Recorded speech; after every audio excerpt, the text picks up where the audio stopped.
What we're going to talk on and then we're going to pray today, so you can think about it tonight, is called the pain of comfort. The pain of comfort. And I know that sounds kind of like an oxymoron, but I just want us to pray, and because I don't want this to be me. I want it to be my mouth and God's words. And I want us to, so let's invite the Lord. Lord, I just thank you so much for this incredible time. I thank you for every daughter that's represented here today. And I thank you, God, that you have a word for all of us, wherever we are. We're all in a different place. And I thank you for meeting us in that different place. I pray that you speak through me and that you would give me your words of what we need to hear today. In your incredible name we pray. Amen. Yay! So, the pain of comfort. Don't you love that? And it makes no sense, because comfort should be relaxing and, but it's not. Because what happens is, because we get in our comfort, it keeps us from things and it keeps us in things. So we get from things and in things, and it becomes painful, because even though we think it's comfort, it's really not comfort. So anybody that knows Mama G, I love to look up what things mean. So, and if you are taking notes, I really advise you to try to get things down, because you're not going to remember all this. Comfort means a state of physical ease and freedom from constraint. A state of physical ease and freedom from constraint. Now, I looked up another word, but I'm going to reword it. Are you guys ready? This is the word everybody knows. Comfort zone. Everybody knows that, right? Well, Mama G is a visual person. So we're not calling it a comfort zone. We're going to call it a comfort box. Does that give you a visual? More so than a zone? A zone is like this mass, big, I don't know, it feels like a field. It feels like a big area, but a box gives you a visual of what actually happens. So a comfort box means this. The level at which one functions with ease, are you ready? And familiarity. The level at which one functions with ease and familiarity. That's what a comfort box is. We become familiar. And we are in our box, and I think most of the time we don't even know it. So there's a lot of things that we have. I started thinking about it. We have comfort friends. Now, comfort friends are good. Everybody needs a friend that's comforting. But if the only thing you have are comforting friends and not kick friends that will say, you need to grow, you need to go, and you need to change, then a comfort friend is not that great. It's good to have somebody that says, lean on my shoulder, give me your snotty nose, let me wipe your nose for you. And then you need another friend that says, girlfriend, I love you, but get up and get your big, I need my sign. I got to remember that, Miss Farmer. This says, get your big girl panties on. We found it in the mountains, and it says, get your big girl panties on. So I'm one of those. I'll comfort you for about a second, and then I'm going to tell you. My mercy gives about right there. And then I'm going to say, get your big girl panties on. Let's go. Get your thongs off and let's go. But you need that, right? So the other thing is there's comfort food, right? Well, hey, I'm from the South. We wrote the book on comfort food. I mean, we are the comfort food. We got the sweet tea and the fried okra. And last night we had a little Thanksgiving meal down at the ranch, because we had an incredible friend that always comes for Thanksgiving, and he was here. And actually yesterday was 10 years that we actually bought the ranch. Yesterday, 10 years. I know. Is that crazy? Woo! So we had a Thanksgiving meal. Well, it was comfort food, baby. Let me tell you, it was comfort food all the way around. In fact, there's some down there that's waiting for me after we finish here. But anyway, and then there's this, and I want you guys, I'm going to go slow, because this riveted me, because I started looking up comfort quotes. Okay. So I want you to hear these. The first one is this: comfort is a powerful sedative. And we all want some kind of sedative. The next one is this. Okay. I was reading this to PTD, and he was like, whoa. God does not comfort us to make us comfortable, but to make us comforters. I'm going to say it again. God does not comfort us to make us comfortable, but to make us comforters. The next one is this. Anything that disturbs your comfort factor is good for you. Isn't that special? Anything that disturbs your comfort factor is good for you. The next one is this. Are you guys okay? I need to slow down. Oh, sorry. I try to do better than PT because he just goes on. I'm like repeating. Okay, so anything that disturbs you, your comfort factor is good for you. The next one is comfort is the enemy of achievement. Comfort is the enemy of achievement. This one's a little long, and I'll read it a couple times. The ultimate measure of a man or woman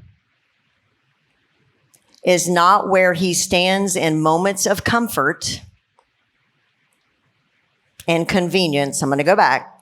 The ultimate measure of a man or woman is not where he stands in moments of comfort and convenience, but where he stands at times of challenge and controversy. Yeah, okay. The ultimate measure of a man or woman is not where he or she stands in moments of comfort and convenience, but where he or she stands at times of challenge and controversy. I got another one. I'm sorry. These zingers, I'm like zinging them, but they're like, this is setting us up for what we're going to talk on. The next one is this. You can choose courage or you can choose comfort, but you cannot choose both.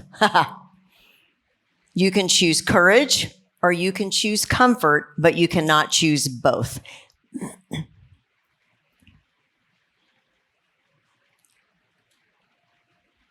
Everybody okay? Okay. This one is powerful, so I want you to get it. To the degree we're not living our dreams, our comfort zone has more control of us than we have over ourselves. Oh my. To the degree we're not living our dreams, our comfort zone has more control of us than we have over ourselves. I got one more. You guys okay? I'm sorry. I'm like rereading these over and over going, that's me. That's me. This is the last one. Comfort zones are plush-lined coffins. When you stay in your plush-lined coffin, you die. Comfort zones are plush-lined coffins. When you stay in your plush-lined coffin, you die. When we stay, think about this, when you stay in your comfort box, and I'm going to use that word tonight instead of comfort zone. I don't like that zone word. I always think of work zone, construction zone, but a box gives me, okay? When you stay in your comfort box, it creates wrong thoughts and wrong habits for all of us because we stay in this box. And it keeps us only in the known. And we don't go to the unknown. How many of you love to go to the doctor? Yeah, exactly. Why is that? Because it's the unknown. Sorry, Kelsey, but it's the unknown, right? You know, you sit on the crinkly paper. Hate that. Why do they make it crinkly? I have no idea. But right, no matter what. I mean, I went the other day just for like a little ultrasound thing, but the crinkle paper, I was like dying. I'm like, I'm not even getting anything done, but I'm like, I'm like freaking out with the crinkle paper because I just think they're going to do something. So it's the unknown that we don't like. We want to stay with the known. And whatever we know, we're good at. We want to stay where that is. But I truly believe that God works in the unknown, because the unknown is where faith takes place. And if all you do is stay in the known, you need no faith. You need no trust. You can stay right where you are, but it's very scary. It's the crinkly paper. I mean, you're just like, okay, I'm going to read this story. I read this story to PT today, and he was like, oh, I want you to get this, okay? This is a powerful story. A spy was captured and sentenced to death by a general in the Parisian army. Before carrying out the sentence, the general gave the spy a strange choice. He told him he could have his choice of a firing squad or a big black door. After much deliberation, the spy chose the firing squad, and within a few moments, he was dead. The general turned to his aide and said, "They always prefer to the known way to the unknown." The aide then asked the general, "What's behind the black door?" "Freedom," replied the general. "Behind the black door is a passageway that leads outside. But only a few have ever been brave enough to see what was behind the black door. Fear is the big black door that keeps them trapped inside their comfort box. In order to be free from what imprisons us, we must be brave enough to open the door." Is that crazy? This is a true story. But what we know is what we tend to go to. It's what we stay in. It's where we feel the best, what we're good at, what we're familiar with. But there's freedom, and we don't even see it. And you think about this guy who chose the firing squad over a big black door because he had no idea what was behind it. I want you to write this in big, huge letters. The enemy wants us to run to comfort so that we miss the connection that God has tied to our next mission. The enemy wants us to run to comfort so we miss the connection that God has tied to our next mission. Truthfully, what God has for us most of the time is scary and fearful, and it doesn't make sense, right? And I love this scripture. In Joshua 1:9, it says, "Have I not commanded you, be strong and courageous? Do not be frightened. Do not be dismayed, for the Lord your God is with you wherever you go." And most of the time, this is what I feel. Our comfort boxes that we think are protecting us are actually imprisoning us, and we don't even realize it. So they did a study, and statistics show this. Some of you may already know this. For most prisoners that go to prison, within a month to 2 months' time, will commit another crime so that they can go back to what they're familiar to. They don't have to think about their next meal. They don't have to think about finances. They don't have to think about anything. They can go back to what they know. And so they go back to the familiar. So I'm like, okay, so go with me. I'm going to read a story about a crab. This is pretty amazing. This is true stuff right here. I'm telling you, because this is like Mama G written all over this. Okay, you ready? When a crab grows, it breaks out of its hard shell and begins the process of forming a new one. Its lifespan is marked by passing through successive shells. Say it one more time. Its lifespan is marked by passing through successive shells. The crab grows when it's in between shells. It will continue to grow as long as it dares to break out of the shell. When it stops breaking through shells, this is true science, the crab ceases to grow and eventually dies. The last shell becomes the crab's coffin. I'm like, all I could say was 2 words, wow, wow. Because I'm looking at this going, God, this is an animal, this is a creature that you've created, and yet this is us. That if we don't break out of where we think we're so good at, that we're never going to grow, that we're never going to go, because without breaking, you'll never grow. Without breaking, you'll never change. And then what happens, and I'm going to talk about this because this blew me away. What happens is we lose our appetite to grow. When we stop growing because we stay in our comfort box, we lose our appetite. So I'm going to talk about something. There are these crazy people in the Bible called the Israelites. And they were enslaved for years. But in the slavery, no matter how bad it was, they were given fish and fruit and vegetables. And then God freed them. And then they began the wilderness walk. Love that walk. Like the G5K, they did the wilderness walk. They didn't have a G5 app or this Couch to 5K that helped them get ready, but they started walking. And they started complaining because they didn't have food.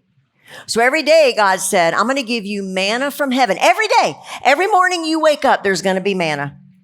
But after a while, they got tired of the manna and they got very familiar. And listen to this scripture. Crazy. In Numbers 11:6, it says, but now we have lost our appetite. We never see anything but this manna. When we lose our appetite because we're so familiar with what's there, we're never going to go to the next level. We're never going to grow. And they lost their appetite. They're staying right where they were. And if you and I do not change and get our appetite back, hello, rain. Oh, well, it's a good thing I can talk loud. Oh, my gosh. So anyway, don't ever forget this. Change only comes outside of your comfort box. It's the only place it comes. Change only comes outside of your comfort box. Growth and comfort do not coexist. Growth and comfort do not coexist. And I want you to, don't miss this, please. I know you're writing like crazy, and I'm sorry, but this is like so equipping today. I don't want you to write this down. Am I okay? You think? Is it okay? It is what it is. Oh my God. Hello, YouTube. Okay, write this down. The enemy wants us to stay in our comfort box so that he is assured we will not grow or change. The enemy wants us to stay in our comfort box so he is assured that we will not grow or change. As long as he can keep you and I in that box, we will not change and we will not grow. And he is a happy camper. As soon as you start breaking out, look out. I was talking to an amazing, amazing young lady today, and she was like, I don't know why I thought that when I accepted Jesus, it was going to be just like, woohoo. And she's like, I'm like, oh my word. I'm like, she's like, all this stuff's coming at me. I'm like, yeah, because the enemy knew where he had you. And now look where you are. But listen, every day you get to know when you get up, you can rely on Jesus. Before you didn't know what you were relying on. And she goes, that is true. But she said, it's amazing how you think that it's all going to be peachy keen. No, the enemy doesn't want you, because I'll tell you why. I want you to write this. Comfort equals stagnant. Comfort equals stagnant.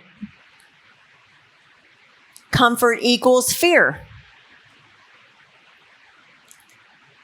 Comfort equals less than.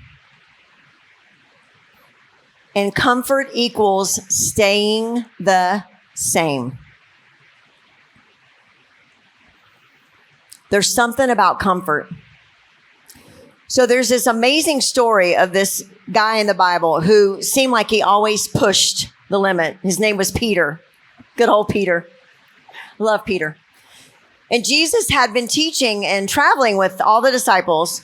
And so Jesus said, I'm tired. I'm going to go to the mountain. So they went down and got in the boat. And they were going to go across the river and go ahead and get over there and get everything settled. And as they got on the boat, the storm hit and they started getting scared. And they were like, oh my Lord, what are we going to do? And so Jesus sees them down there freaking out.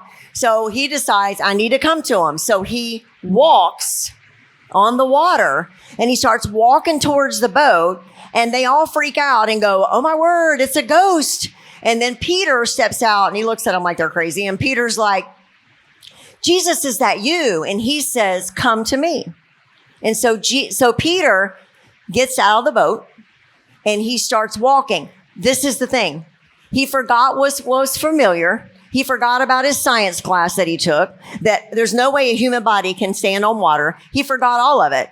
And he started walking to Jesus to get out of what he knew to go what he saw.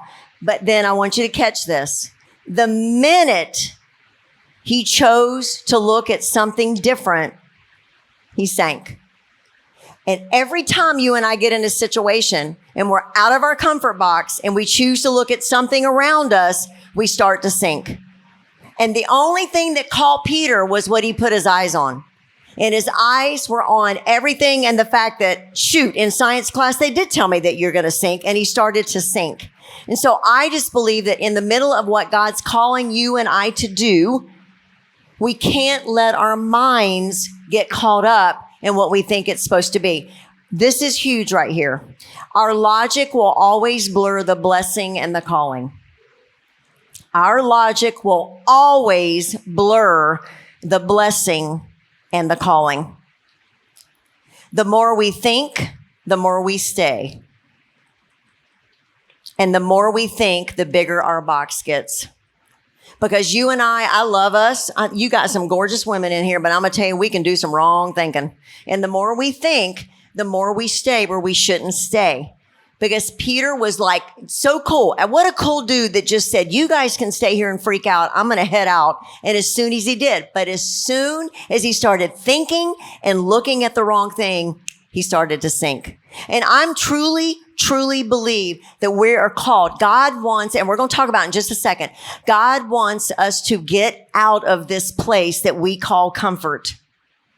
But if we keep thinking about it, we're never going to leave it because it's too scary. Peter dealt with three things: the fear of criticism, the fear of failure, and the fear of the unknown. All three things were wrapped up in him walking on that water. Criticism, failure, and unknown. All of us deal with it. What are they going to think about me? What if it fails? I'm helping a girl right now that wants to step out and do something she's never done before, and she's scared to death. And I think it's the coolest thing ever because it's bigger than her. So guess what? So God, let's go, God. But she doesn't know what to do. She goes, you don't understand. People are going to think I'm crazy. Who cares? Do you understand the crazy people? I tell this story all the time. Do you understand? If you've ever pulled up to a Kentucky Fried Chicken, and I haven't in a long time, but I used to, 1,001 times he was told no to his fried chicken. 1,001 times. What would you have done? I've been like, my chicken ain't so good. After the 10 times, are you right? You know what I'm saying? But the fact that he stepped out of where he was so comfortable and knew he was getting his Social Security check, everything was wonderful, he was comfortable, he stepped out. And I know right now I'm speaking to some people, ladies, that God has asked you to step out on something, but there's this thing that says, what are people going to say? I don't know if it's going to work. And am I going to fail? And those are all three things. And the bottom line is, it's the story of all of us. If we were guaranteed that nothing would go wrong, we would do it. We would step out and do it. Honestly, this is my thing. And I know you're going to think this is hilarious. So I've been mowing with PT on this mower, which we've had this property 10 years. And the last 2 months is the first time I've ever gotten on that mower. Why? That is so out of my comfort box. You have no idea. That sucker is way back. My feet can't even, she saw me, Casey saw me today. They're trying to figure out some way to put a box. My feet, I can't even touch. I'm like this. PT saw me, he goes, why are you mowing like that? I'm like, well, hello. I can't touch the thing. I've never wanted to get on this mower. I was totally cool with saying I will have food for you when you get home off the mower. Bree and I would just say, hey, how's the mowing going? No. PT says to me, You need to step out and start mowing. Okay, so I decided to do that. Well, right here is a field. It isn't really a field. It's like grass around trees. So when you're in this massive mower, thousands of dollars for this mower, cost thousands to repair it. All I got to do is run over something wrong and we're in trouble. And I am like this. I'm like trying to get around the tree, and then I go around another tree, and he's over there just like this, like he's blowing me kisses, and I'm like, I can't blow you a kiss. I can't even think right now. And I'm just like freaking out because it's so out of me. It's so out of this box that I've put myself in. But I'm going to tell you something. I am pretty proud of my daggone self that I can mow this entire 62 acres, right?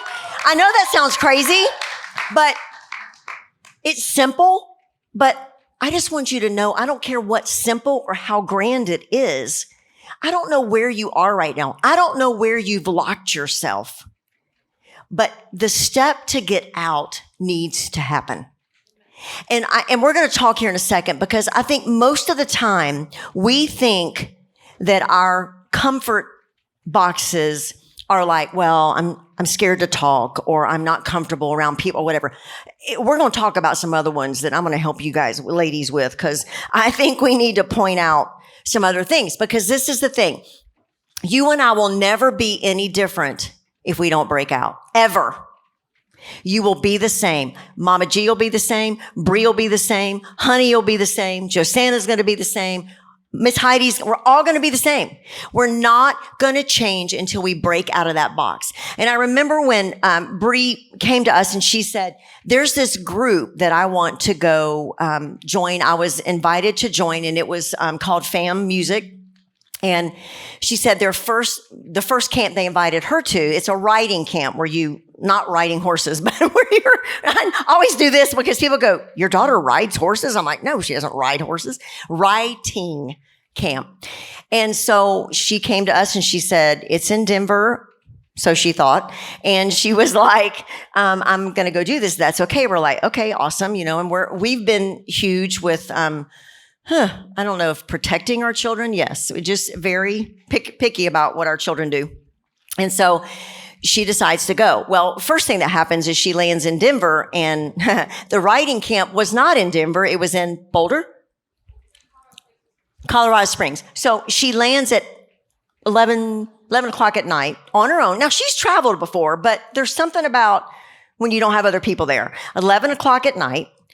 And she gets in the rental car, and because it's late at night, they had blocked all the stuff around the rental car. She couldn't get out of the rental car center. Like, she's driving around and around, and she's calling us going, I can't get out of the rental car center. I don't know how to get out of this rental car center. And I'm thinking, she's done this forever, so it must be something crazy. Then she gets on the road and she puts it in her phone, and it's a 2-hour drive to go in the pitch black to where she doesn't know anyone. She's not even sure what she's going to. And she's kind of like Mama G here, where I kind of want to know what I'm going to, and I'd like to at least know one person. Just, God, let me know one person. That's all I need, right, Tara? Just one person. Just somebody. She knew nobody. And she pulls up to this house. It's late at night, and she walks into this place. Can you imagine, like, hi, I'm Bree. It's 1 a.m, and I'm scared to death. I don't know what I'm doing. But there's no way to measure the growth that happened to her during those 3-4 days. No way. Because what she realized is this is the key, she had to get comfortable with the uncomfortable. And if you don't get comfortable with the uncomfortable, you're never going to change. She came back a different person. And we have put her out there to where we thought a lot of growth happened, and it has. But there was something that happened in that incident that was amazing. But it was her willingness to go, I'm going to branch out, and I'm going to do this. I'm going to decide that I'm going to break out. So real quick, I want to go over what we need to do. There's 3 things. Number 1, identify our comfort boxes. Identify our comfort boxes. Now, we're going to talk about some of them right now. So, Mama G, My comfort box was, I was incredibly, amazingly, perfectly fine with being on my own and staying by myself, and not one of you women in here ever making a peep at me ever. Like, I was great. I really enjoyed being by myself, and I liked people not talking to me. We were just recently up in, where did I go? Somewhere past Jacksonville. I have no idea. And PT and I were speaking, and there was a gentleman there that has been a friend of ours. He actually gave us our rehearsal dinner for our wedding. So he's known me a long time. And PT and I spoke for this company. And when I finished, I went and sat down, and he just sat like this.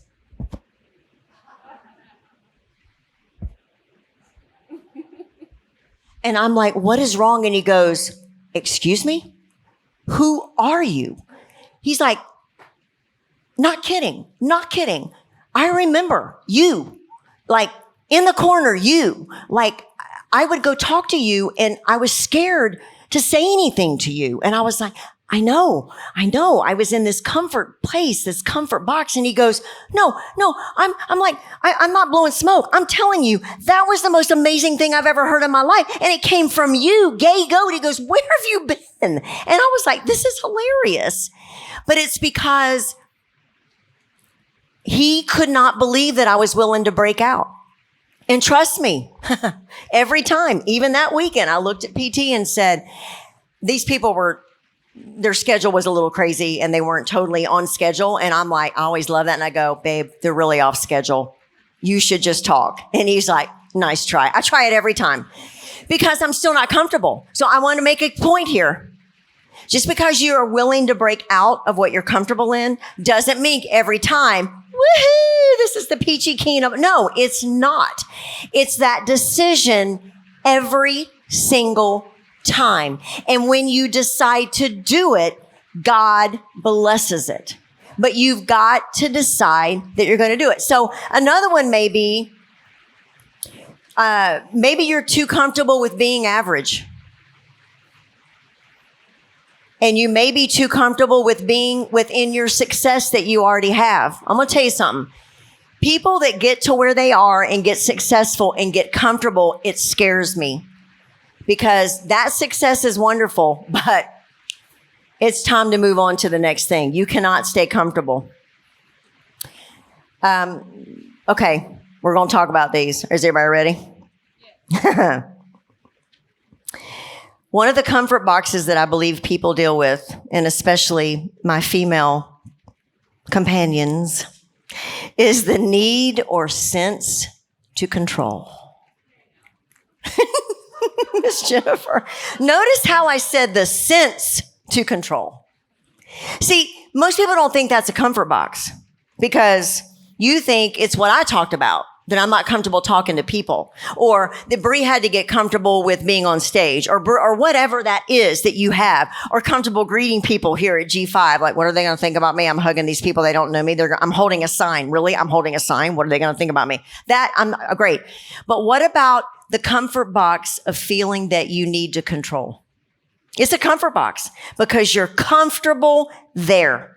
And as soon as someone says you can't control the situation, you don't know what to do.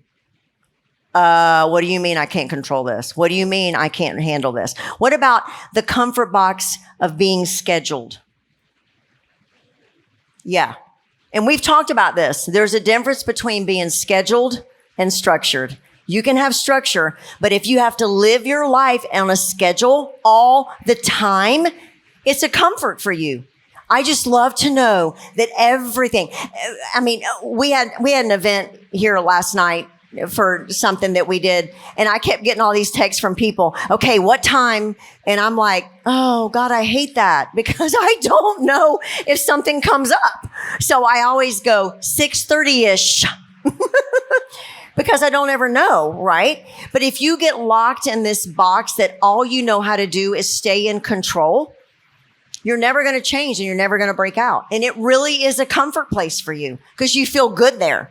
The crazy thing about control is it's a dad blame illusion because you're not controlling anything.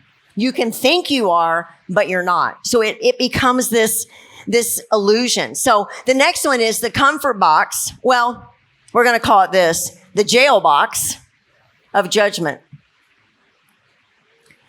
And I want to talk about this for a second because I'm a testimony to this. For years and years, I lived my life in the judgment jail. I don't know why I thought it was my job to judge somebody. I don't know why I thought it was my job to look at them and go, really? And then put my judgment on them. And are you ready for this? Treat them the way I just judged them. Oh, 100%. I love my mom with everything in me, but I was raised. She saw something, she judged. I used to literally die when our doorbell would ring. And back in the day, I'm kind of dating myself. People used to come to your door and sell like cookware or encyclopedias or whatever. I know you don't even know what an encyclopedia is, but anyway, right? I'm like, anyway, that's how we used to learn things before Google came along. And my mom would like immediately judge these people and like lash at them and scream at them. And I just used to be like, oh my gosh. So I became what I was around. And so I felt it was my job to judge people. I was actually comfortable with judging people until one day God woke me up, and this is what he said to me. I will never bless what I didn't call you to do. I will never bless what I didn't call you to do. And the more you judge and don't love people, the less I will bless you, because that is not what I called you to do. And I had to get uncomfortable because I was comfortable with judging. Now, the other thing that I was very comfortable with was not loving the people that were unlovable. I didn't like loving people that weren't lovely. Some of you have lovely people around you, and it's wonderful. Like, I get up every day and I've got so many, all of you in here. I love you so much. And like Miss Jessica's smile, like it just, every day I think of Miss Jessica's smile. I don't have to get up and go, God, please help me love Miss Jessica. Please, God. I don't have to do that. But there are people not in this room. Some of you are going, uh-oh. You all have them. Don't you act like you don't. And you're like going, oh, my Lord. Everything about them, every time they open their mouth, I just want to right? I used to never want to love these people. Now, there's a point here. God will bring somebody in your life to help you learn this, and that would be my husband. Every day I come home and I'd throw up and he'd go, lead above it and love them. I don't want to. I'm way more comfortable, watch this, ignoring them and not loving them. But once again, God will not bless what he did not call me to do. He did not call me to ignore his people, and he did not call me not to love people. He called me to love people, no matter how uncomfortable it is. Some of you are married and you get up in the morning and go, oh, Father, help me love this man. You better get out of your little comfort zone and start loving that man. Because that's where God's called you to. He didn't call you to nitpick. He didn't call you to look at this and look at that. He called us to love. Now, the other comfort box that some of us has is this, wow, let the rain come down, Lord, is this thing that we think it's better to complain and just always be negative. It's like a comfort for people. Like, I'm amazed at people that sit and they go on and on about everything that's wrong in their life. And I look at them and go, you're comfortable with this. Like, you're good with this. And I'm thinking, I'm not good with this. I don't really care if you're going, I do. But let me tell you why. And I've told this story before, and then we're going to end in a second. I remember when we had the kids and we were at the beach, and I don't talk about it, but there's some physical things that happen in my body every day of my life, and we'll leave it at that. But I never talk about it. It is what it is. And that day was not doing so great. And we went to go get bagels, and we all get out of the car, and this motorcycle pulls up. Well, anybody knows that if a motorcycle pulls up, what do the men do? They look at the motorcycle. Bree and I didn't even hear the motorcycle, but they look over, and PT and Blake are like, oh my gosh, look at that motorcycle. And so they walk over, and it's an older couple, beautiful couple on this motorcycle. And so PT, the amazing leader that he is, starts asking all these questions. And he's like, how long have you had the motorcycle? What kind of trips have you taken? And they're going on and on. Oh, we have gone all over the world. And I mean, for 30 minutes, these people talked about just everything they've done. They talked life, happiness. This little lady, I can still picture her face. Sweetest thing ever. The physical things that are going on in my body, I'm standing there dying, but I'm not going to say anything about it. It is what it is. And I'm standing there, and the man looks at us and says this. He said, I'm so sorry. I have enjoyed so much talking to you, but my wife is going to be late for her chemo, and we need to leave. And I remember thinking, we could have just spent the last 30 minutes talking about her chemo and what's going on in her life. But instead, she spoke life and gratefulness. She couldn't quit saying how grateful she was for what she had done in her life with her husband.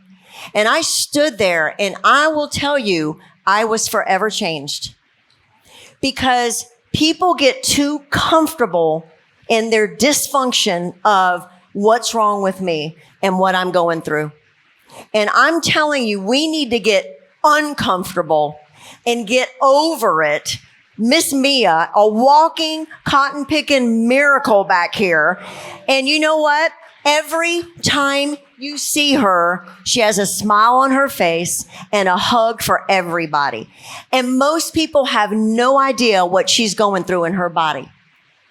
I'm not saying you can't go to someone privately and say, I'm going through this. Could you pray for me? But if you stay so comfortable in that spot, you're going to miss a moment to minister to somebody because you're so in that box, right?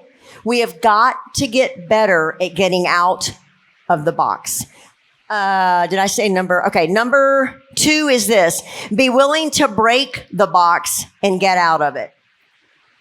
Once you identify it, be willing to break the box like the crab and get out of it. I think every morning if you just got up and said, think about that crab, there's no way the crab will grow if he doesn't break the shell. There's no way you're going to grow if you don't break where you are. The third thing is this. Replace your comfort with faith and do something you've never thought you would do. Third thing, replace your comfort with faith and do something you never thought you would do.